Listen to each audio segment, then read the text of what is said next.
Tal cual lo habíamos anunciado, seguimos poniendo la mañana en camino. Y recuerden que ustedes nos pueden ayudar a poner la mañana en camino a través del 98.7 FM Diamante, 92.5 FM Cielo de Punta del Este, y también a través de nuestro FM Cielo para el este del país. Y para todo el planeta a través del canal YouTube La Mañana en Camino, canal al que, como siempre, también les pido que se suscriban y si tienen la gentileza de vernos, marquen con el dedito para arriba me gusta a la transmisión. Ahora con mucha alegría, una vez más, aunque no tantas veces como yo quisiera, estamos recibiendo a la doctora en ciencia política, investigadora, escritora, Fernanda Boidi, que junto a nuestro habitual columnista, el también doctor en ciencia política, investigador y docente Adolfo Fito Garcé, en su condición de coordinadores, acaban de publicar a través de Planeta y la semana pasada presentaron el libro La democracia uruguaya ante el espejo, conversatorios de la máquina de aprender. Y como está dicho en el propio título, el libro es fruto de un proyecto anterior sobre el cual hemos hablado muchas veces aquí en La Mañana en Camino, La máquina de aprender. Bueno, hola Fernanda, buen día, bienvenida. ¿Qué tal? Buenos días, un gusto. Me imagino que cuando ustedes con Fito pensaron este proyecto, imaginaron esa máquina, eh, seguramente tenían previsto que esto podría ser una buena síntesis, ¿verdad? De todo aquello que no se sabía bien, ni cómo iba a andar, ni cómo iba, más allá que uno tenga miradas relativamente optimistas acerca de los resultados, ¿no?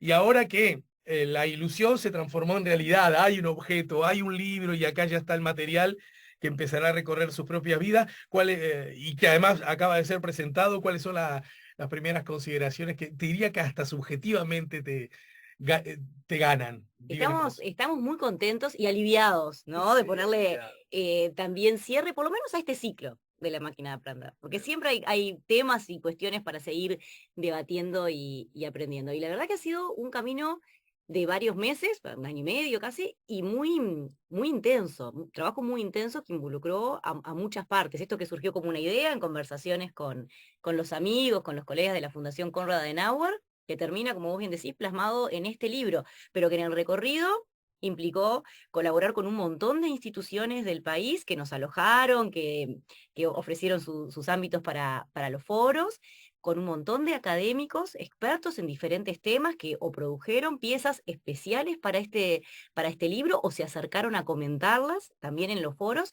y por supuesto con la comunidad política que nos acompañó de muy buena manera en todo su espectro para discutir, para intercambiar entre ellos y con los académicos acerca de estos diagnósticos que proponíamos, estos problemas que poníamos sobre la mesa para continuar repensando la democracia uruguaya, este activo que está además tan en el tapete de la agenda a propósito de la fecha, ¿verdad? Ujú, claro.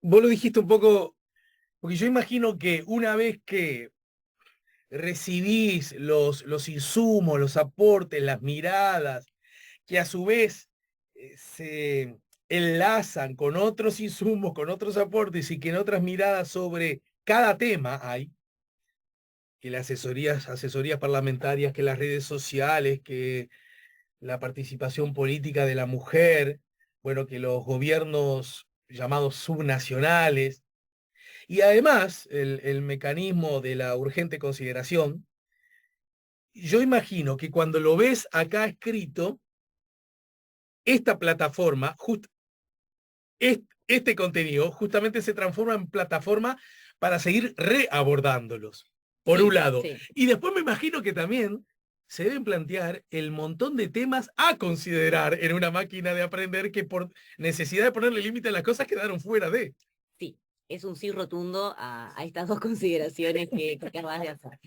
Pero también, sobre todo, cuando vos me preguntás por las consideraciones subjetivas, es decir, bueno, qué linda comunidad de práctica democrática que tenemos en Uruguay. Mm. Y yo creo que no deberíamos cansarnos de reconocer eso y de seguir fomentándolo, que es un poco el espíritu de todo el proyecto, ¿no? Acá sentamos a académicos de primerísimo nivel que gustosos además, se pusieron a escribir y se pusieron a discutir, leyendo, aportando, siempre con un enfoque constructivo desde de sus respectivas áreas de especialidad, pero también cruzándolas, ¿no?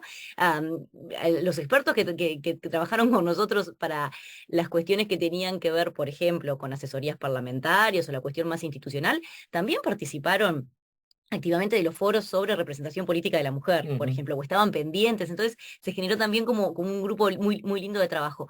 Pero además nos dimos el lujo de convocar a senadores de primer nivel, dirigentes partidarios de primer nivel, varios ministros de gobierno, es decir, el hecho de que hayamos podido sacar este proyecto adelante con las características de participación y involucramiento que tuvo, es un indicador más de esta fortaleza de la democracia uruguaya y es un llamador más de que tenemos que seguir trabajando todos los días para construirla. Bien, voy a molestarte un poco porque entiendo y además participo de la consigna que estás recordando en este contexto, pero aún así, a mí históricamente me han incomodado y me siguen incomodando los excesivos enamoramientos discursivos que tenemos acerca de nosotros mismos, ¿verdad?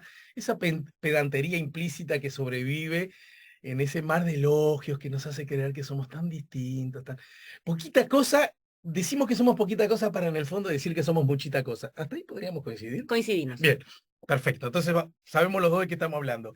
Y en ese contexto, siempre he tenido una especial incomodidad, hasta filosófica y, ¿por qué no, ideológica, de creer que hay cosas y fortalezas, muchas de esas vinculadas al pasado, que forman parte muchas veces de una utopía regresiva que muchas veces no existió, o no existió en esa dimensión, o existió para mucho para muchos, y muy poco para otros muchos, ¿verdad? Sí.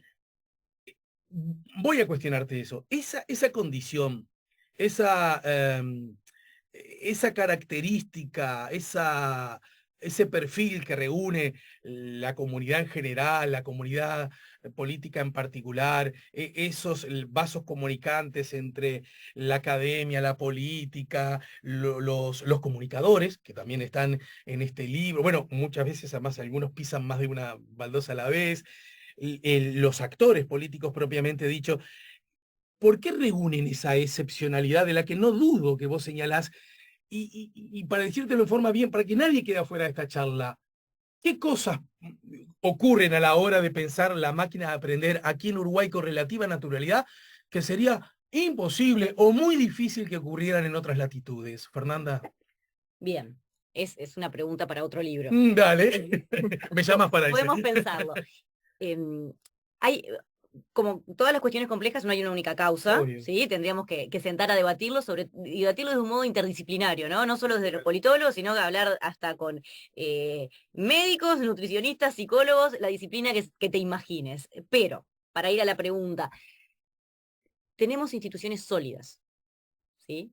Y cuando digo instituciones, digo tenemos partidos políticos sólidos, tenemos separación de poderes que se respeta, tenemos un reconocimiento generalizado a que la democracia, y tenemos, digo, toda la ciudadanía, no solo los académicos, los políticos y los comunicadores que podemos decir conformamos una élite más educada, si se quiere, sin ninguna otra connotación para élite, que sea conjunto más o menos pequeño de personas que comparten algunas características, entre ellas algunos privilegios, como acceso a educación y demás. Entonces, hay acuerdo en los uruguayos y en las prácticas de la comunidad democrática y en las instituciones respecto, primero, de que la democracia es el mejor sistema que nos podemos dar.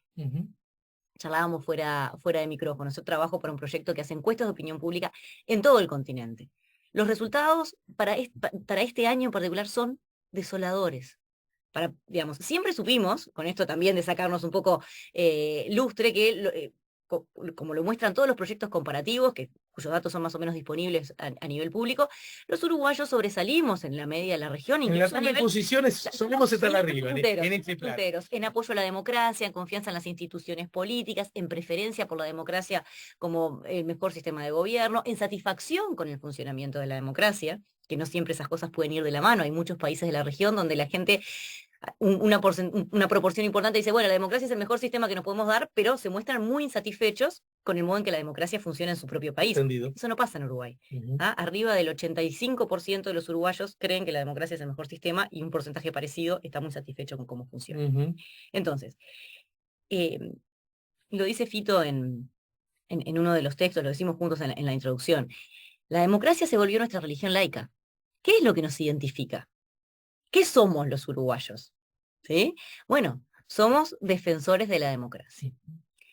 O hemos sido defensores de la democracia, en el sentido de que esa impronta ha estado muy presente desde, si querés, una educación bareliana que sienta a toda la gente en la misma aula, con el mismo uniforme, con esa moña que tanto nos distingue y que hace que, bueno, todos sean iguales en sus diferencias. Y hemos adquirido esta práctica como parte de nuestra identidad nacional. O se adquirió durante muchos años, ¿sí? Una de las preguntas que cabe hacerse, pensando tal vez en la máquina de aprender edición 2, es, bueno, ¿qué pasa con la educación? ¿Cómo se transmiten y se regeneran esos valores? Hoy vemos en los estudios de opinión pública que algo que no se veía antes, que la gente, cuando vos le preguntas qué tan satisfecho está con la democracia, algunos dicen, ¿y qué es la democracia? Yo hace más de 20 años que me dedico a la opinión pública. Nunca me había encontrado con una cosa de eso. O preguntás a gente joven cuál es el principal problema del país y no te pueden decir. Entonces, y esto no es un fenómeno nacional, es un fenómeno regional, pero que yo no lo había advertido antes en Uruguay, por ejemplo. ¿Sí? Y que va de la mano con otros indicadores, ¿sí? Con altas tasas de deserción en educación media y otras tantas cuestiones. Entonces, fuerte institucionalidad anclada en educación universal, anclada en la construcción de una identidad nacional que tiene como principal bandera, si querés, o como fuerte bandera esta idea de los valores democráticos y de la igualdad, la sociedad de las cercanías, la sociedad de la mesocracia, si querés, que tendrá otras implicancias negativas que no viene al punto discutir ahora, ¿no? Pero esto es algo que no es que sucedió como un Big Bang y ahora, listo, tenemos el ADN de la democracia y esto hay que trabajarlo. Y eso es en definitiva el espíritu que nos movió a hacer la máquina de aprender. La máquina de aprender no le invitamos a los políticos y a los académicos a sentarnos a la mesa a regodearnos de la buena democracia que tenemos. Los invitamos a pensar cuáles son los aspectos críticos en los que podemos mejorar. No tiene una connotación negativa, pero sí tiene un fuerte espíritu crítico y de construcción. Y creemos además que es lo que ha permitido a la democracia uruguaya adaptarse, a la democracia como institucionalidad, ¿no? Adaptarse y salir airosa de los desafíos que ha tenido en los últimos años. Bueno, de hecho, me parece que el gesto, yo por lo menos como ciudadano, antes que como comunicador, yo el gesto que agradezco y que está implícito en este trabajo es aún reconociendo fortalezas, la idea de que con lo, primero, que lo tenido, aunque sea saludable en comparación con otros, por definición no alcanza, aunque sea más que lo de otros. Y segundo, que lo conseguido es vigente en la medida que se aspira a mejorar lo conseguido, ¿no? Una cosa media como rara, como una especie de inconformidad permanente, ¿no? En cuanto a calidades democráticas, ¿no? Sí, sí, en criollo y bueno, no hay que dormirse en los laureles, ¿no? Sí. No hay que dormirse en los laureles. Y además, porque además vos decías recién del efeméride, bueno, porque son laureles, sí, que si los comparamos, bueno, pero hace 5 décadas los laureles, y además estamos advirtiendo justamente en esta catarata de conferencias, textos, entrevistas, posiciones, circulación de ideas, de datos, de historia, estamos viendo que las calidades no se empeoraron de un día para el otro, ¿no? Esto creo que queda muy claro a propósito del 27 de junio, y que la recuperación de las calidades tampoco fue de un día para el otro. Por lo tanto, hay procesos, ¿no? Y, ¿sabes? Una de las cosas que a mí más me ha llamado la atención, no es que no estuviera al tanto, digamos, de que estaba instalada esa idea, pero en muchas coberturas periodísticas de estos días que van directo a personas que vivieron los hechos de distintos lugares. Y esa idea instalada en algunos de, nah, esto en Uruguay no pasa. No va a haber golpe. Y si hay golpe, va a ser corto. Y si da... Entonces, ojo, porque ya no dormimos en los Claro, laureles. No claro. estamos hablando de que hay un riesgo de ruptura democrática en Uruguay, ni mucho menos. Estamos muy lejos de eso. Pero hay que tener presente que no tenemos comprado el ticket de democracia para siempre. Claro. ¿Sí? No tenemos membresía eterna, ¿sí? Al club de las democracias. Bueno, pero porque además, observando estos procesos y reafirmando el efeméride del medio siglo, uno advierte que hay cosas que adquieren cierta peculiaridad, por supuesto, en las distintas latitudes, pero después hay procesos, bienvenido al mundo único, después hay procesos más o menos globales, ¿verdad? Que se retroalimentan. Y yo recuerdo que hace, a ver, déjame calcular, pero 3, 4 años, a lo sumo 5, ¿no? La UCIP convocó a uno de sus habituales congresos y la consigna era, palabra más, vos a lo mejor me ayudás un poco más, era la desconfianza en la democracia. Y yo recuerdo que aprovechando que tengo tantos amigos ahí de la barra de ustedes, vinieron no solo los hacedores del Congreso uruguayos, organizadores y la mano en coche, sino que vino gente de España, gente de Ecuador, gente de Italia, gente, ni hablar, de Argentina, y todos daban cuenta de señales preocupantes en ese sentido. Y después vino Trump, y después se consolidó Bolsonaro en Brasil, y después en Italia. Y cuando no estoy hablando de ejes derechas e izquierdas, estoy hablando de miradas que implican desconfianza para con el sistema democrático, Sí, ¿no? sí, es una salida al que se vayan todos, en Bueno, de definitiva. algún modo, sí, la variante, sí, Es aquella. alguien, es creer en un líder que está por fuera del sistema, es un outsider o un casi outsider, como les decimos en la jerga, pero en particular en esto que vos has venido nombrando, con otras características, ¿no? Que es un populismo que puede ser de izquierda, puede ser de Sí, derecha, no sí, tienen signo los populismos, sí, sí. se los carga de signo, o sea, per se no tienen signo, pero lo que apelan es justamente a la explícita o implícitamente a la destrucción institucional, porque ¿qué es uno de los indicadores centrales de estos liderazgos populistas? Es que el líder se erige como el enviado y como alguien que tiene diálogo directo con con su público, con Ujú. su pueblo, con su base. Y como el líder tiene diálogo directo con la base porque logra interpretar las necesidades e intereses del pueblo o del todo, no necesita las instituciones, no Ujú. necesita un parlamento que controle,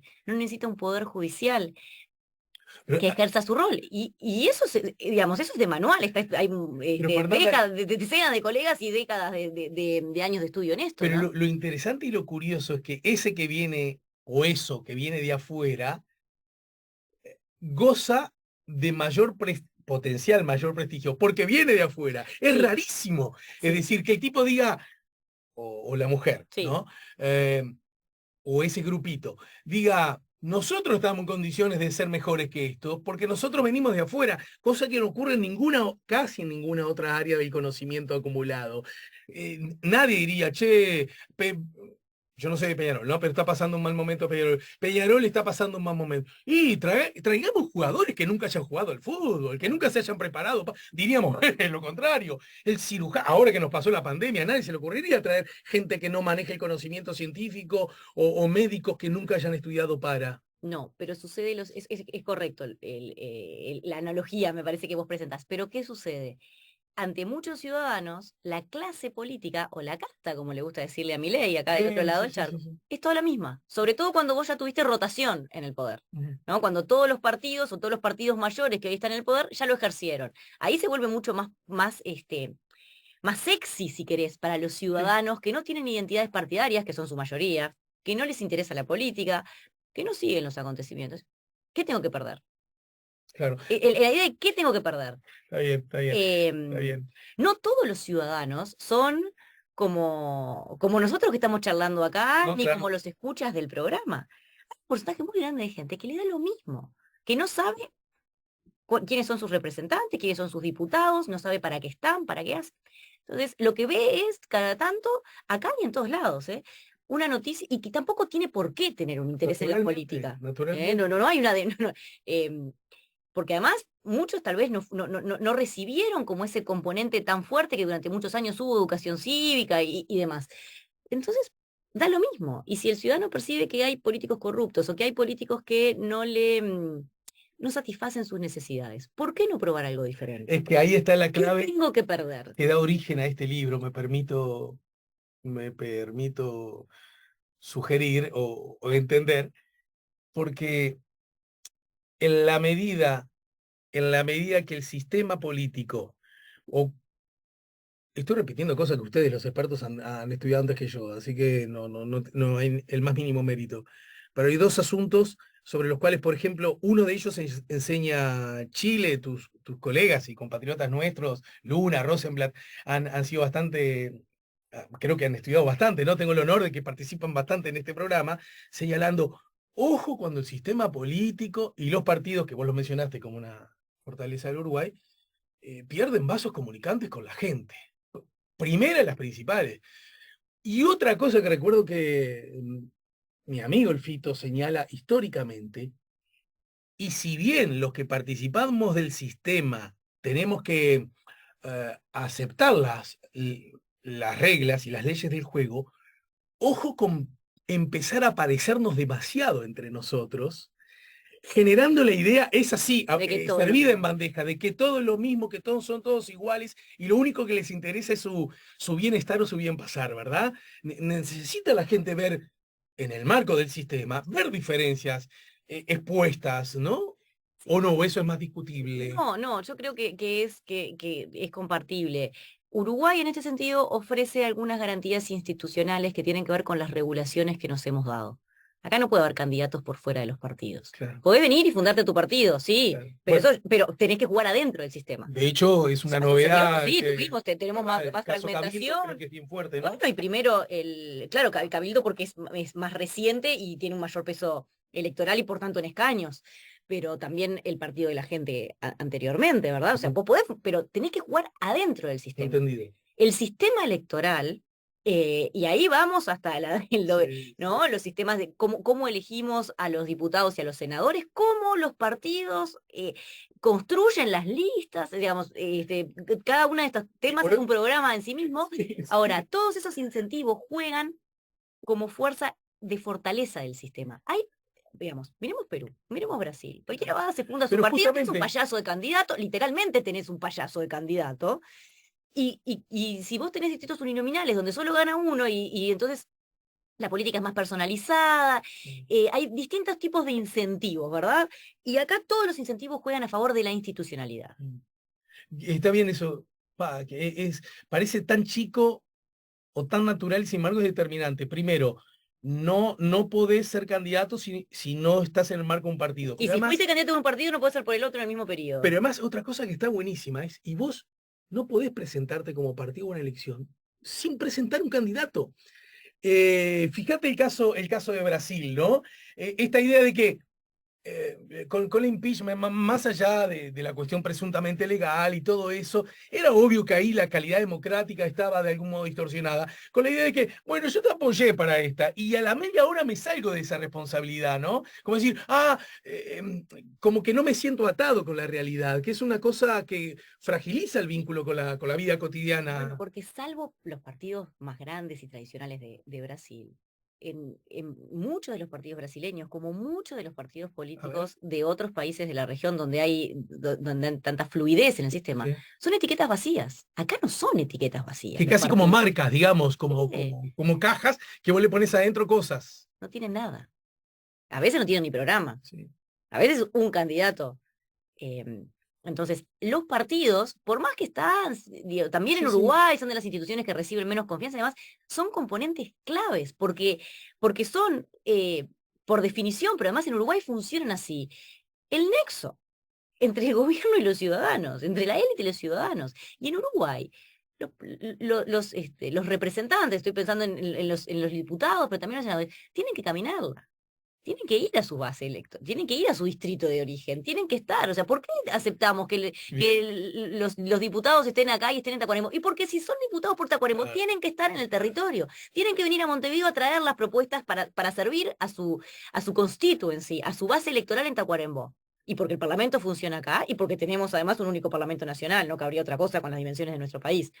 Pero es necesario que estén en el territorio. Y acá nos conocemos todos. El hecho que para estos foros hayamos convocado a 7 intendentes o exintendentes, todos sentados a la misma mesa, pudiendo llamarlos nosotros por teléfono directamente, que se hayan sentado ministros, habla de esa cercanía que también te da accountability, te da la obligación, si es de rendir cuentas, Claro. porque siempre hay alguien mirando. Ujú. Y eso hay un tema de dimensión que también ayuda. Bueno, entonces todo esto tiene sentido luego de la pausa, porque todas estas cosas que señala, sin embargo, despiertan en algunos de los funcionamientos, por decir lo mínimo, miradas potencialmente críticas acerca A, de cómo está funcionando y B, cómo podría funcionar mejor, ¿no es cierto? Así es. Lo vemos luego en la pausa. Con el volumen de información lo suficientemente rico para estimular la lectura, pero no lo suficientemente profundo como para desestimularla. ¿De acuerdo? De Y acuerdo. la lectura implica la compra. Y la gente de Planeta, Claudia, en serio se enojaría. Estamos conversando con Fernanda Boyd y estamos poniendo la mañana en camino. Poniendo la mañana en camino, que en el 98.7, también a través del 92.5 FM Cielo de Punta del Este y a través de nuestro canal YouTube, con la chance de llegar a todo el planeta. Seguimos conversando con Fernanda Boidi, que junto a Adolfo Garcé ofician como coordinadores del libro que fue presentado hace poquitos días atrás, La democracia uruguaya ante el espejo. Esto como fruto de los conversatorios de La máquina de aprender, que como dijimos más temprano, gira alrededor, Fernanda, de algunos ejes. Las asesorías parlamentarias es como un objeto, ¿no? Las redes sociales, la participación política de la mujer, los gobiernos subnacionales, que además tienen la novedad de que ya no solo son los municipios de antes, ¿verdad? Um, y el mecanismo de urgente consideración, que además lo recuerdo perfectamente en el momento en que ustedes estaban elaborando, transitando esto, estaba en un plenísimo debate, maravilloso desde el punto de vista democrático, me parece a mí, eh, atravesado por gobierno, oposición, distintos actores, de la discusión de la LUC propiamente dicha, el resultado de la misma, la votación de la misma, el deseo de parte de algunos ciudadanos de llevarla a la consideración pública a través de un referéndum, en fin, lo que hizo que ese fuera un asunto no solo importante en sí mismo, sino más de agenda, ¿no? Sí. Como probablemente ningún otro. ¿Por qué eligieron estos, primera?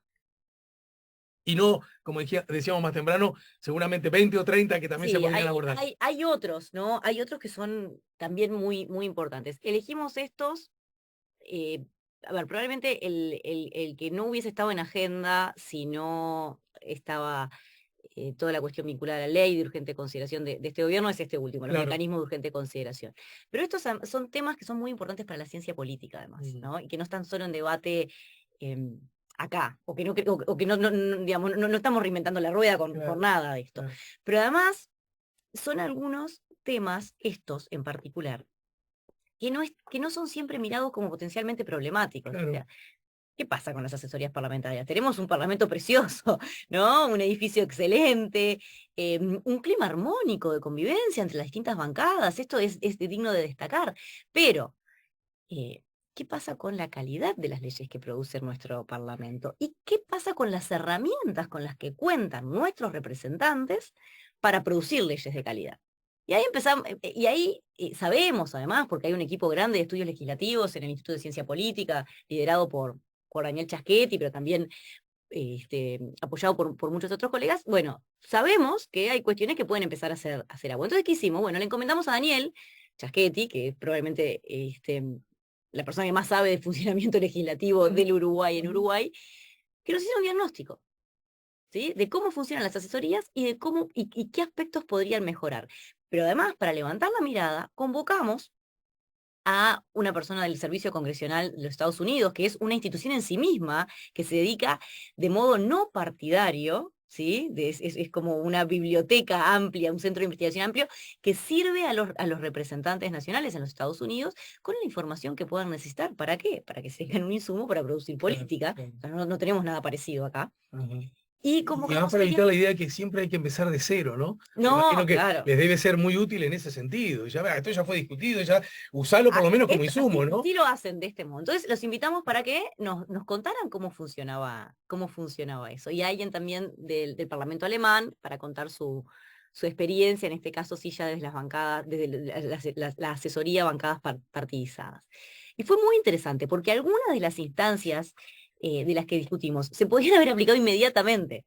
Por ejemplo, senadores, en una de las cámaras se puede entrar a las comisiones con En el Senado, asesores, por ejemplo. y en otras no. Y eso deja un hándicap Bueno, impresionante. yo no sé si es duda mucha ignorancia de mi parte. Yo necesité, no el libro, pero sí en el marco de esa Sí. discusión, para que a mí me cayera la ficha, yo no tenía ese dato, de que resulta que a la Cámara, en los senadores, pueden, en las comisiones, Va el miembro de la comisión con su asesor. Si sí, es un claro, tema, que le diga, no, mirá que esto que hago, le preguntaron, ¿no? no, pero aparte, digamos, si es un tema de energía, puede llevar un aspecto de energía, o Claro. un abogado, si el representante no es abogado. ¿Y qué explica que en diputados no? No, nada lo explica.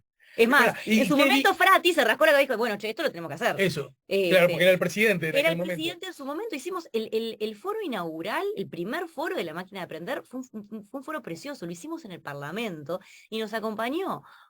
Bueno, Daniel Chaquetti para presentar, estos expertos internacionales, Sebastián Fleitas también, que desde afuera con una mirada muy interesante del proceso legislativo de la producción de política pública, pero está el presidente de la Cámara de Diputados y Beatriz Argimón como Claro. presidenta de la Cámara de Senadores y vicepresidenta de la República. O sea, fue una discusión en serio. Pero dijiste al pasar que hay cosas que de pronto se podrían activar con Con facilidad. cambiar el reglamento. Esto, Esto este se sería podía, un sí, sería, caso, sí, es uno de esos que además, ¿quién puede estar en desacuerdo? eso.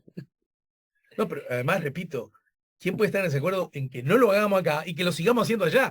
Es Claro, decir, no. en senadores sí, en diputados no. Es como raro, ¿no? Sí, pero a veces sucede con las instituciones, ¿no? Pasa hasta en la familia, y siempre se hizo así, ¿no? Hasta que alguien lo cuestione, Sí, claro. ¿no? Algunos, cuando se ponía esto sobre la mesa, veíamos a algunos de los legisladores que decían, pero claro, ¿no? Algunos legisladores que eran parte de la audiencia de este proceso, era como obvio, ¿no? Pero bueno, a veces no, pero entonces, por eso es importante tener estas instancias, por esto los Sí, diagnósticos claro. con espíritu constructivo, porque el modo en que uno presenta el diagnóstico impacta mucho en la forma en que ese diagnóstico es recibido por los destinatarios finales, en este caso son los políticos. O sea, eh, cuando se hace con este espíritu constructivo, yo creo que ahí aumentan las chances de que algunas de estas medidas que se proponen puedan ser implementadas. Hay, es interesante que todos sepamos que en el marco de esto no solo hubo constatación de hechos, algunos que lucen como de calidad quizás no del todo satisfactoria o francamente insatisfactoria, o que hay cosas que no hay que debería haber, etcétera. También hubo y hay una serie de propuestas en este plano. En ese sentido se manejaron varias propuestas, dice el libro. Entre las aportadas por Daniel Chaschetti queremos destacar tres: elaborar un reglamento para la oficina del legislador, permitir que los asesores de los representantes puedan ingresar a las comisiones, tal como ocurre en el Senado, y crear la figura de jefe del staff de bancada, de modo de coordinar entre sí la asesoría de legisladores. ¿Me decís media palabra sobre esto que no Lo termina de único, sanarme? sí, Sí. vimos que de modo ad hoc, ¿qué sucede? No hay un presupuesto definido para asesores técnicos. Bueno, de hecho, muchos son Son pases en comisión.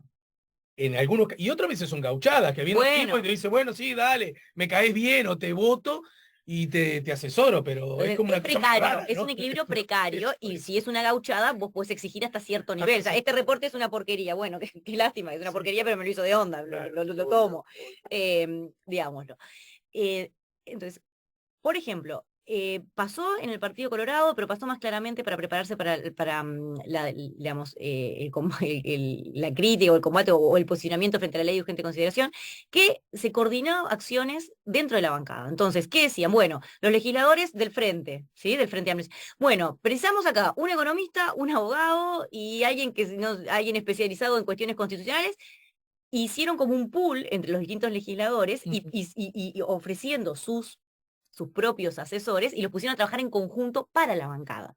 Esto es un modo de economizar recursos para la bancada. Si todos iban a estar teniendo que estudiar el mismo tema, ¿por qué cada legislador iba de un modo subóptimo a destinar a sus asesores sobre los cuales algunos capaz que tenían expertise en unos temas y no en otros? Claro, claro. Entonces es un modo de hacer un uso eficiente de los recursos. Y en el Partido Colorado también se ha dado. Ahora, esto surgió espontáneamente en estos casos puntuales. Lo que propone Daniel es, bueno, generemos esa figura para que se pueda coordinar. Y eso viene atado a la otra, a la otra propuesta que es, La de Sebastián, bueno, algunas se hacían, pero otra de Daniel, bueno, hagamos un reglamento de funcionarios. O sea, bueno, un claro. secretario es un secretario, un administrativo es un administrativo y un staff técnico es un staff técnico, ¿no? Y Porque esa es otra cosa un tanto imprecisa, ¿no? es Eh, absolutamente impreciso. Y hay modos de conducción que pueden afectar, digamos, los estilos de personalidad de cada uno. Habrá legisladores más organizados y otros más díscolos respecto de eso, en cuanto, bueno, no sé, vos haces esto, vos haces lo otro. Ujú. O el modo en que se gestiona el apoyo técnico, ¿no? Si es puntual, si es a través de gauchadas, si es a través de consultorías puntuales, o si es con un par, no sé, un economista y un, este, y un abogado que está siempre, es parte del staff, pero es ese miembro del staff, ¿solo se dedica a tareas técnicas o es también el que se encarga de, no sé, cuestiones más administrativas o logísticas, como ajustar lo que tiene que ver con un acto público, por ejemplo? Vos decías más temprano que estos asuntos que son en general asuntos que ocupan al pensamiento crítico global de la ciencia política, la academia en general, pero a mí me gana también el interés de que el público empiece a visualizar, parte del público, que estas cosas que parecen chiquitas pueden terminar siendo grandes, ¿verdad? Porque ahí es donde se hacen las leyes que después marcan nuestra vida. Incluso, o lo que, no solo para mejorar la calidad de las leyes, desde su redacción hasta su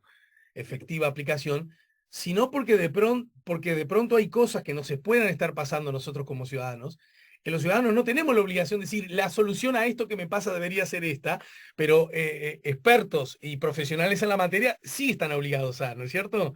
Sí, a ver, los ciudadanos no podemos manejar información de todo, por eso tenemos división de Claro, funciones en la claro. sociedad y por eso tenemos un mecanismo que es el único que nos permite organizarnos, que es el de la democracia representativa. Entonces, cada 5 años lo que hacemos es delegamos nuestro poder de decidir, digamos, de definir nuestro futuro en alguien, bueno, en quien me da confianza, en quien yo me identifico, en quien me parece que va a ser mejor. El representante es un delegado de poder, lo que tiene es un mandato ciudadano, entonces tiene la obligación de hacerlo del mejor modo posible. Otro de los asuntos, bueno, este sí se vuelve un poquito más masivo, me parece, de algún modo, es las redes sociales y el rol que juegan. Y lo digo masivo porque a esta altura del partido es bravo encontrar a alguien que no esté de algún modo vinculado con alguna red, ¿no es cierto? Y que de ese... Sí y no. no, ya sé que Ah, Twitter bastante menos, pero a ver, dale, sí, métele. sí, claro. WhatsApp tenemos casi todos. Y también es Sí, una red social, sí, claro. a través de la cual circula muchísima información de muy diversa calidad. Y cada vez es más difícil, incluso para el público muy educado, determinar a simple vista qué es verdad y qué no. Discriminar, claro. O sea, hoy con inteligencia artificial podemos pedirle a un programa que diga, hágame un video de Alejandro Camino postulándose a presidente por un nuevo partido. Y eso Ujú, sale. Será claro. mayor calidad, pero eso puede ser. Es muy difícil hoy, a simple vista, determinar qué es cierto y qué no. Eh, Yo y sería tu vicepresidente. ponele. No, pero es un tema serio este. Y las redes sociales son muy diferentes todas, Claro. ¿no? Entonces, Twitter es un espacio muy reducido de público, pero muy poderoso al mismo tiempo, Claro. porque no solo Realmente, llega a los usuarios de Twitter, que es un 10-15% de personas son usuarias de Twitter. Y de esas no todas son activas, y las que son activas no todas entran todos los días. Pero ¿qué pasa? Todos los que quieren que su voz se escuche están en Twitter. Y como eso sucede, los otros medios toman y amplifican. sí. ¿Sí? Tenemos el diario. ¿Cuántas veces leyendo el diario impreso o el diario No, online? Como dijo el senador en Twitter, como publicó tal cosa. O, supongo, vos mismo en el programa levantás cosas de acá. sí, claro. Y entonces la voz de Twitter, que es muy pequeña y es una élite muy activa, y que en general tiende a la polarización, porque los que están ahí son los que tienen la camiseta como muy puesta, y los que tienen muchas ganas o muchas intenciones, por la razón que sea, de dar a conocer su posición, eso se termina amplificando en otros lados. ¿Sí? Lo que sale en Twitter después se vuelve cadena de WhatsApp. Mm. O lo levanta el noticiero del mediodía o el programa radial de la mañana. Entonces tiene un efecto amplificador que va mucho más allá de Twitter, que es además problemático en el punto de vista, desde este punto de vista. Los usuarios de Twitter más o menos conocen las reglas de juego de Twitter. Los que no son usuarios de Twitter, no necesariamente. Entonces lo que les llega es como un mensaje que capaz que fue emitido para otro público, Mm. ¿sí? Pero que llega acá. ¿no? ¿Viste cuando la gente a veces dice, no, andate a Facebook, ¿no? Cuando alguien no termina de entender la regla de Claro, juego en una disputa, no, ¿qué hace acá, señora? Vuelva a Facebook, ¿no? claro, claro. ¿Por qué? ¿Es un espacio público? Y no, no es un espacio público, es un espacio privado, pero termina Pero, funcionando como espacio y público. desde la perspectiva siempre, ¿no? Entonces, de la calidad democrática y la necesidad de seguir aprendiendo, primero, la existencia de las redes está fuera de la discusión porque es un hecho, ¿no es cierto? Am, yo, de acuerdo a la síntesis que ustedes hacen y los distintos aportes, están desde aquello que dice, bueno, acá quizás la ley puede oficiar como una especie de reglamentadora, no sé. Y después están los otros que dicen, no, lo que hay que hacer es alimentar la calidad del público para su uso, ¿no?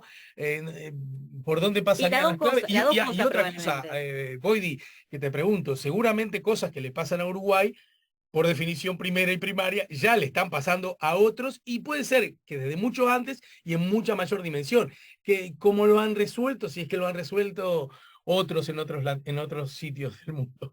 eh, Están viendo cómo lo resuelven en otros sitios del mundo, porque además la evolución tecnológica y de la Sí, información, no de las para, tecnologías de la información, no para, o sea, la estamos claro. siempre corriendo de Eso va a atrás. quedar viejo a la hora de aplicarlo también, Todo el ¿no? tiempo estamos corriendo de atrás en todo el mundo. Em, Creo que hay como tres patas, la legal, la institucional y la educación, la educación. La legal es, bueno, tal vez tendría que haber unas reglas mínimas, ¿no? Una especie de ley de duelos ajustada al mundo real, ¿no? No cualquiera puede decir cualquier cosa y salir impunemente. Tiene que haber como un criterio mínimo. No se puede sobreregular, pero tiene que haber un criterio mínimo. Por encima de ese criterio mínimo, deberíamos buscar activamente promover y firmar acuerdos. Acuerdos interpartidarios, esencialmente, porque la disputa al final es un tema, ¿dónde se ve la cuestión más fea? En las disputas electorales. Sí. Ya hubo un intento en la elección pasada, pero tiene que haber un acuerdo explícito. ¿Por qué? Porque obviamente los candidatos, en algunos países lo vemos, pero acá no, no son los candidatos los que van a salir a tirar cualquier basura contra otro candidato, son los que están más abajo. Ajá. Son los activistas, que pueden tener la luz verde o no del candidato. Bueno, los candidatos y las dirigencias partidarias y la dirigencia de campaña tienen que ser responsables de qué hacen los activistas que están más abajo. Esto es como, bueno, que la dirigencia se ocupe de lo que hace la hinchada, Claro. si lo llevamos a la cancha. Sancionan al cuadro si hay un incidente Sí, en la... sí, sí, Bueno, sí. tiene que haber Algo algo de de eso. eso. A mi juicio tiene que haber algo de eso. Sí, sí. A título personal, en definitiva, esto no estuvo No, no, explícitamente, está bien, pero entiendo, entiendo entiendo. que hay algo de eso. Pero después la pata más importante, que es la única que creo que nos va a salvar en el mediano y largo plazo, es educación, educación y más educación. Hoy estamos hablando de alfabetización digital. En esta encuesta del Barómetro de las Américas que estamos haciendo en este año, te hablo desde mi otro sombrero institucional, tenemos un bloque precioso donde le preguntamos a la gente, ¿y usted? ¿Qué tanto considera que sabe usar el teléfono? ¿Sabe usar todas las aplicaciones que tiene el teléfono? ¿Mucho, algo, poco, nada? Si tiene que buscar algo en Google, o si tiene que buscar algo, ¿se tiene fe para encontrar lo que va a buscar? Ese tipo de cosas, porque eso te da una idea de cuál es el vínculo del ciudadano, primero con el dispositivo, y después, ¿qué hace con eso? Bueno, y cuando le parece que recibe información política, bueno, y le parece que es falsa, ¿alguna vez le pareció que si era falsa la información que recibió? Y si le pareció que era falsa, ¿alguna vez hizo algo para verificar eso? Estamos empezando a medir recién en el continente a nivel regional cómo se vincula la gente con la información que recibe a través de las redes. Ya no alcanza a saber si tiene Twitter o no, o si tiene Facebook o WhatsApp, o cuántas veces lo usa. Necesitamos saber de qué modos la información que recibe a través de las redes es procesada y cómo afecta eso su vínculo con el mundo político.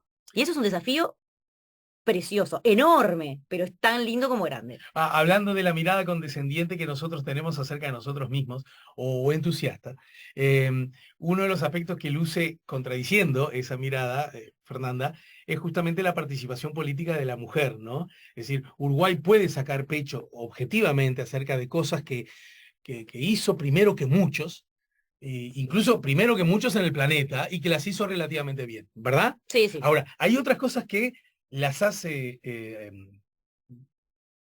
voy a salirme de la tentación de los adjetivos, las hace muy, muy por detrás de lo que lo están haciendo muchos, ¿no?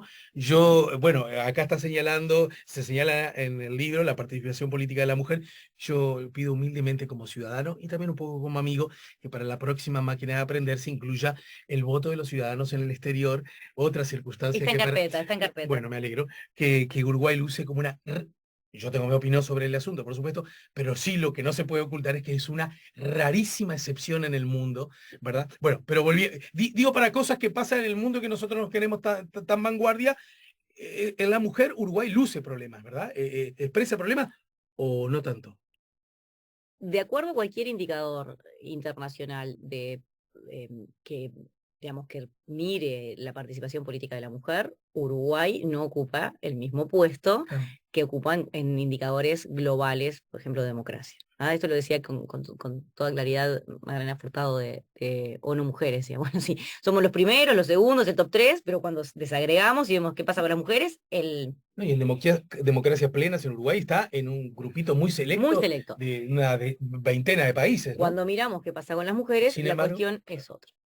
Y es un tema súper complejo. Acá también, y hubo una discusión muy, muy interesante, muy fructífera, a mi juicio, entre el diagnóstico súper detallado, a lo que ya nos tiene acostumbrados, por supuesto, Nikki Johnson, una experta sí, claro, en este tema, ha y, venido acá muchas veces, y luego, con Verónica también. bueno, sí, con Verónica Pérez, desde luego, y otras colegas también de Universidad de la República, allí el Instituto de Ciencia Política, que trabajan estos temas. Pero bueno, Nikki en particular en este caso fue a quien le encomendamos el diagnóstico para Uruguay. Eh, y acá también empiezan a pesar las instituciones. ¿Sí? Nosotros tenemos una ley de cuotas, hay discusión en el Parlamento, dos proyectos para ir hacia la paridad. No creo que Ujú. prosperen, ya fue muy difícil el tema de las cuotas. Es uno de los temas en los que hay acuerdo interpartidario, pero no intrapartidario. ¿Por qué? Porque la bancada femenina, es decir, esta institución también tan particular que reúne a las mujeres legisladoras de todos los partidos políticos, tiene acuerdo sobre esto, pero no hay acuerdo al interior de los propios partidos que representan a estas mujeres. Y es un tema de muchísima resistencia. Y, a ver, hay muchas puntas que se abordan en el capítulo de Nikki y luego después en la relatoría. Pero ¿qué sucede acá? Lo que hay en el fondo es una lucha de poder, ¿sí? Y una lucha de poder en el marco de unas reglas que ya tenemos dadas. Y las reglas que tenemos dadas, y no son muy favorables para una representación política amplia de la mujer. Porque tenemos la ley de cuotas, que indica que cada dos puestos, uno tiene que ser del sexo opuesto, Ujú. digamos, ¿sí? Eso implica que no puedes tener una lista solo de mujeres, por ejemplo, Claro, ¿no? claro. Ahora, ¿cómo se arman las cosas? Y bueno, las listas se arman después en función de cómo te va en la interna. Y el poder está muy repartido dentro de los partidos y dentro de los departamentos, después entre los distintos partidos. Entonces, ¿quiénes van a ocupar? Digamos, vos tenés una lista, tenés 1, 2 y 3. El uno y el... Lo único que tenés de garantía es que el 3 es mujer. Podría ser el uno o el 2, pero no va a estar más abajo del 3. Ahora, ¿cuántas listas meten 3 diputados? Listas, no partidos. ¿Cuántas Sí, listas sí, meten 3 claro. diputados? Si tenés departamentos Obvio. donde solo entran 2 Para diputados. decirlo de otro modo, obviamente no la mayoría. Entonces, la forma en que se arman las listas, que depende también de múltiples factores, desde seniority hasta liderazgos, hasta cómo se marcan los votos en las elecciones internas y demás. Seniority para que nadie quede fuera. Seniority es, ¿qué término que ahora es y el derecho de piso, en definitiva. Es Claro. eso, ¿está? Es cuánta carrera, cuánta carpeta, cuánta chapa tiene uno, bien ganada, por Sí, sí, supuesto, ¿no? entendido. Es cuánto hace que estoy acá, en definitiva. A Entonces mí eso me vas a pesa, decir. eso pesa, exacto. Ujú. Eso pesa. Pero además yo tengo la sensación de que a pesar de que hemos estado a la vanguardia como país y de que somos muy liberales en el respeto a los derechos y demás, la representación política de la mujer no es algo que sea particularmente objeto de desvelo de los ciudadanos. Ujú.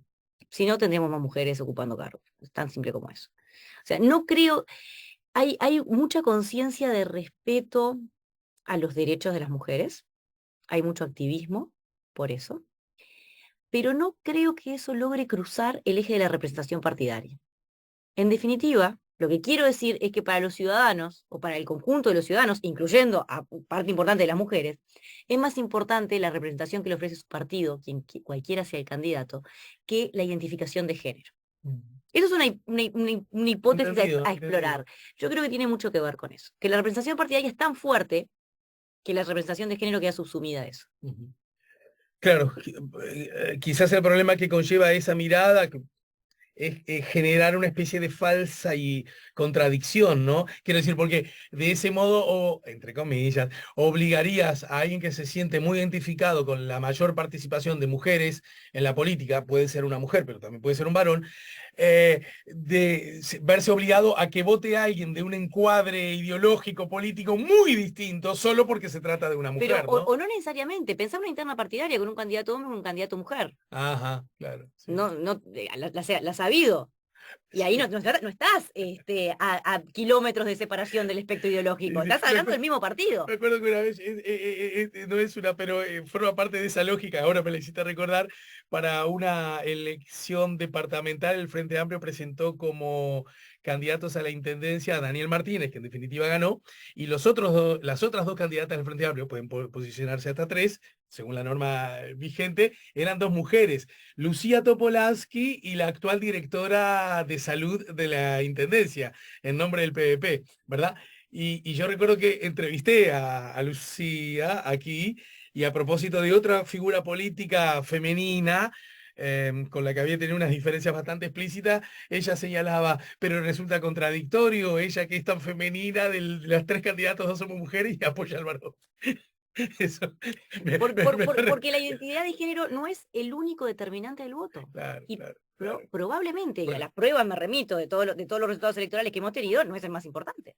Y el otro asunto nos queda muy poquito tiempo por hoy, Por hoy. hoy.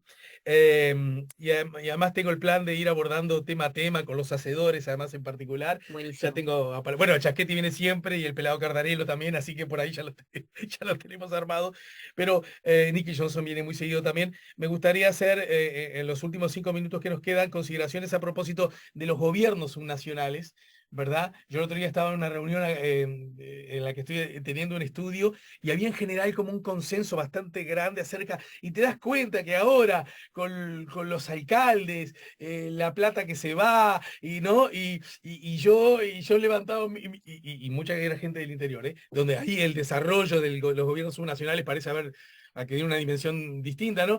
Y yo levantaba la mano y decía, bueno, sí, sale un poco más de plata, puede ser que a veces se use como de forma inadecuada, pero esencialmente está buenísimo los gobiernos de cercanía, el ejercicio democrático más mano a mano. Lo que decías vos hoy un poco, ¿no? La idea de que cómo uno puede reclamar o incidir o preguntar simplemente. Y mientras el gobernante viva más a la vuelta de tu casa, eso va a ser siempre más fácil. ¿Qué podríamos decir al respecto? Donde Uruguay tiene experiencia todavía muy, muy, muy verde, ¿no? Muy recién nacida. Es verde la experiencia y es muy regular. Recordemos Y que muy no regular. tenemos todo el territorio municipalizado. Sí, claro, claro. Tenemos ciudadanos que tienen 2 niveles de gobierno y ciudadanos que tienen 3 niveles de gobierno. Claro. ¿Sí? Que no tienen, para que quede claro y nadie quede afuera, que no tienen municipio, alcalde a que votar. Exacto, exacto, exacto. Esto ha ido avanzando, ¿no? Desde los primeros experimentos, post reforma electoral del 96, pero a ver, se dice en la ciencia política que toda la política es local. Y entonces, Claro. cuanto más cerca vos estés de tu representante o cuanto más cerca lo sientas, y eso no significa que te sientes a comer un asado sino que sientas que está ahí haciendo algo por ese lugar donde vos vivís. Eso está muy documentado a nivel internacional, que eso genera efectos positivos de confianza en el sistema político, más ganas de participar, más involucramiento, mayor satisfacción con la democracia y demás. Ahora, ¿qué sucede? ¿Por qué es tan complejo el tercer nivel de gobierno en Uruguay? Es decir, las alcaldías. Porque para muchos, no para todos, pero para muchos, ya el segundo nivel de gobierno está cerca. Los intendentes caminan por las capitales departamentales y por cuánto pueblo hay en los Sí, departamentos. Y sí, cuanto sí. más chico el departamento, más fácil verlo. Claro. Entonces, hay una especie de competencia, si querés, entre el intendente y el alcalde. Claro. algunos de los ¿Y este qué está intendentes, haciendo acá? algunos de los intendentes que convocamos para este foro decían, no puede haber alcaldía, no tiene que haber alcaldía en la capital departamental, porque el alcalde de la capital es el intendente, ¿no? Porque además, digámoslo todo también, tenemos circunscripciones, las alcaldías son muy pequeñas y no tienen autonomía de recursos. La alcaldía, ¿no? El municipio no puede decir, "Ay, vamos a poner el impuesto a las flores no tiene autonomía de recursos. Entonces, entra en disputa con el intendente. Y si vos tenés intendente de un partido y alcalde de otro, es más complicado. Porque O sea, acá no deja, seamos excesivamente inocentes tampoco, ¿no? esa mirada que usted hace el libro y vos ahora hacés, deja en evidencia otra cosa que es característica del Uruguay y de su demografía, y es que corrijo, iba a decir la barra, parte de la barra del interior, históricamente, o muchas veces, enconada con Montevideo, porque ahí resulta que se terminan yendo a vivir los propios de ahí, los otros, nuestros hijos. Resulta que esas experiencias se reproducen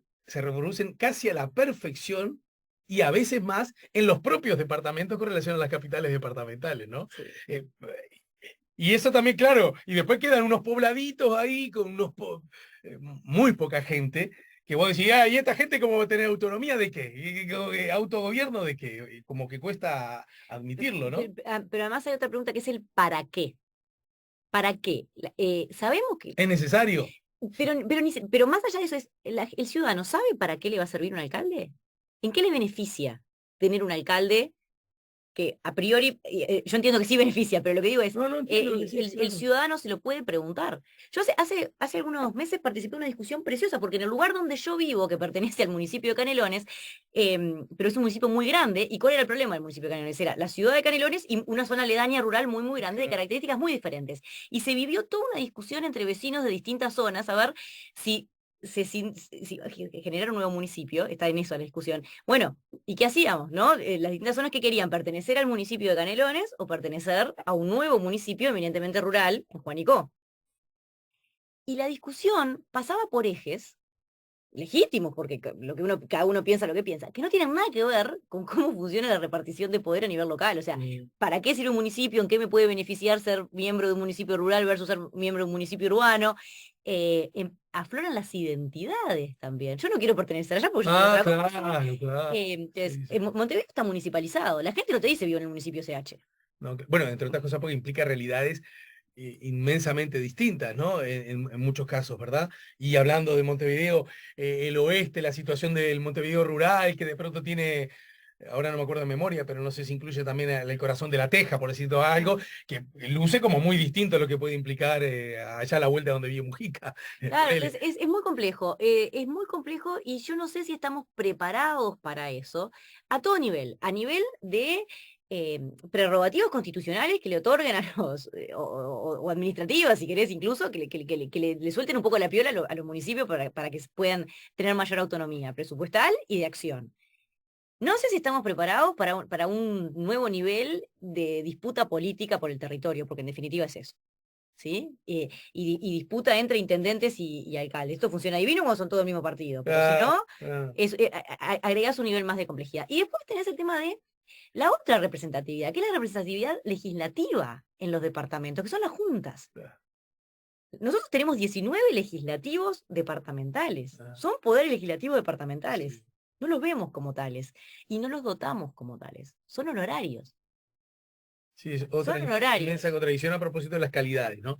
Bueno, tenemos que ir terminando por hoy, pero quiero dejar estos últimos minutos para el mecanismo de urgente consideración, que además, como decías vos, está bien, me parece un gesto corajudo y honesto que, que asumas que, si bien es un asunto que importa, bueno, es obvio que se coló en esta máquina de pensar porque estuvo muy sometido, muy en el medio de la agenda, y de algún modo todavía lo sigue estando. Podemos ahora que pasó y con relativa, yo no digo objetividad, que es imposible, pero sí con relativa imparcialidad, la de ustedes los académicos, naturalmente desde el pique, pero los ciudadanos en general, podemos sacar algunas conclusiones acerca de lo conveniente o no conveniente, el volumen que tiene, los casos, incluso aquellos que dicen, che, no jodamos, no debería haber este mecanismo, no necesitamos una democracia que funcione bien, no necesita estas urgencias, qué sé yo, para hablar de alguna de las miradas posibles.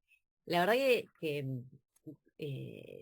Diego y Gonzalo, los académicos que trabajaron en esto, hicieron un trabajo finísimo de investigación documental, presentaron un diagnóstico muy rico, un trabajo inédito absolutamente de cómo se Diego instauró, Luján y Diego Gonzalo Luján Puig. y Gonzalo Puig, de cómo se instaló el mecanismo y de cómo ha funcionado, de cómo ha sido usado por cada gobierno.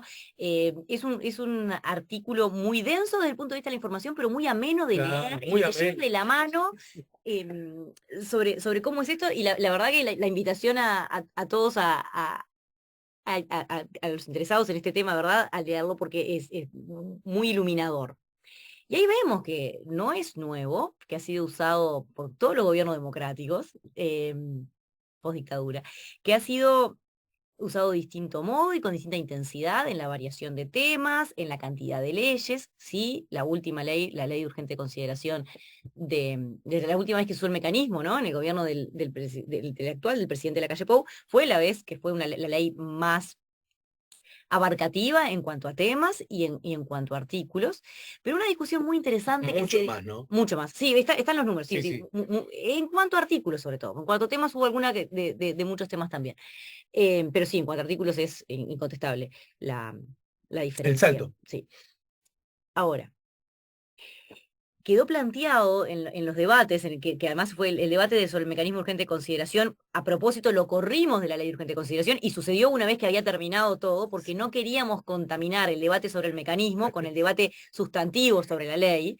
Se dio una discusión preciosa en el Paraninfo. Dice, bueno, no nos asustemos de las leyes ómnibus. Llamamos a las leyes ómnibus ¿qué es un ómnibus en la jerga? Bueno, lo que se sube muchas cosas de distinto tipo, Sí, ¿no? sí, En las claro. encuestas de opinión pública también se les llama ómnibus, a veces cuando recogen diferentes temas, ¿no? Los Bueno, programas ómnibus de televisión, bueno, muy largos y ahí con está. muchos temas adentro. Exacto, bueno, entonces la LUC fue una ley ómnibus, como otras leyes de urgente consideración, no todas, hubo algunas muy puntuales, pero otras sí fueron ómnibus. Entonces, bueno, decía el ministro Mieres en su momento, no nos sorprendamos de las leyes ómnibus, porque cada año la rendición de cuentas es una mega ley ómnibus, Sí, y con los más presupuestos en artículos y los particular, ¿no? presupuestos, sí, Ujú. sí. Entonces, Bueno, entonces, con una diferencia muy distinta, y es que si no la aprobás la ley ómnibus del presupuesto, queda la anterior. queda el anterior. Mientras que esta, sí, Bueno, si no la aprobás, queda lo que el presidente mandó. salvo que caiga por una iniciativa de democracia directa, como la que fue sometida, Ujú. ¿no?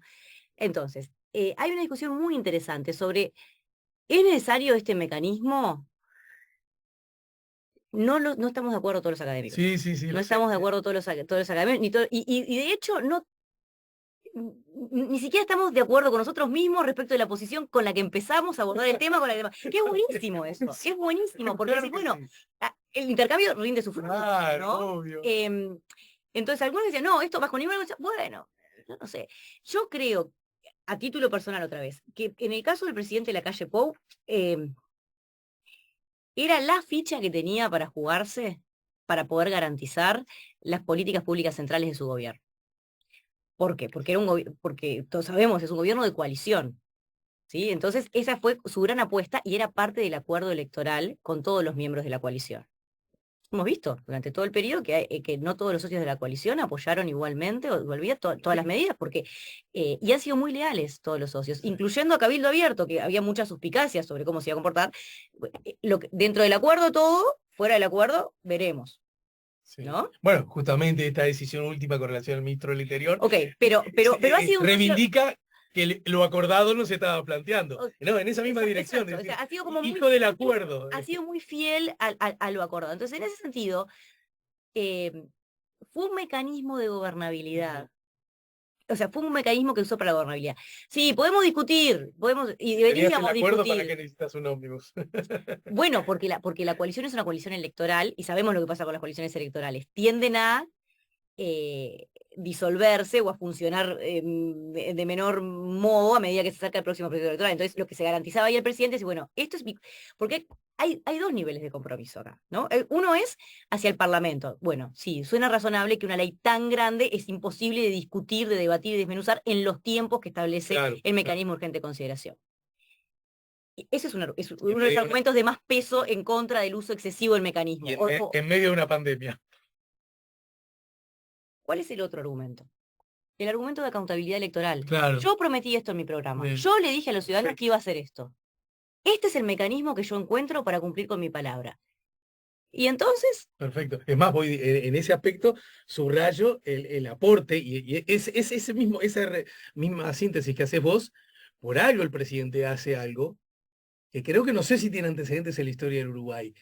El proyecto lo presenta cuando ni siquiera se había instalado el gobierno en enero.